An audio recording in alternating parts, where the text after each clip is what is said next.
Companies belonging to the Association of Equipment Manufacturers are asking Congress to invest in infrastructure so that construction jobs are created and resulting demand for their products sets the stage for an economic recovery. Joining us to talk about solutions to stimulate the economy as the nation attempts to reopen is Kip Eideberg, Senior Vice President of the Association of Equipment Manufacturers. Kip, thanks for joining us. Now, we just showed a survey saying most Americans think we should reduce our dependence on Chinese manufacturing. What's your group's position on that?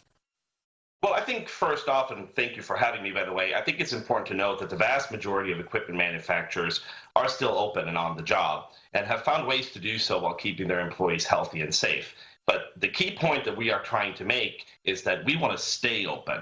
And for us to stay open and for our suppliers to stay open, we have to find a way to increase demand for equipment and to make sure that our supply chains do not crumble.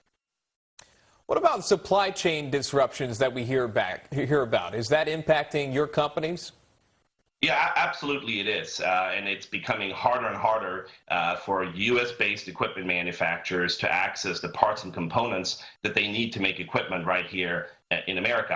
And obviously, along with demand, those are the two things that we are focused on right now. The other challenge that we face is that many of our suppliers, which are U.S.-based, are smaller companies. And those are the ones that are rapidly running out of time and running out of money. The Paycheck Protection Program has been a big relief for them. But if Congress does not step in right away to help those smaller manufacturers and to help increase demand for equipment with an infrastructure bill, for example, it's going to be tough months ahead for our industry, no doubt. Well, staying with that idea there, what could Washington really do to help support this industry of manufacturing?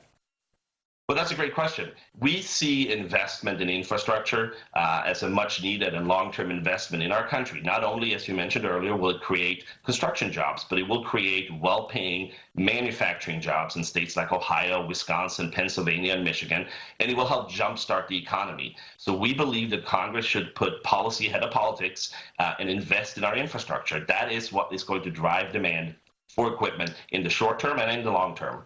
There hasn't been, I'm sure you know, there hasn't been a lot of success with infrastructure spending from the government. Why would this be different this time around? Well, I think it's pretty simple. A long-term investment in infrastructure is a short-term necessity for our industry. And if Congress is serious about jump-starting the economy, they ought to be serious about making this investment. And look, at the end of the day, equipment manufacturers stand ready to help drive the great American recovery that we all expect and certainly hope that's going to come later this year. But to do so, we need to have demand for equipment. So I am hopeful that Congress may finally get to a point where they see this as a jobs bill, which is what it is. And an investment in infrastructure is going to create American jobs. All right, good to hear your perspective. We hope lawmakers are listening to your thoughts as well. That's Kip Eideberg. Kip, we appreciate your time. Thanks so much. Thank you.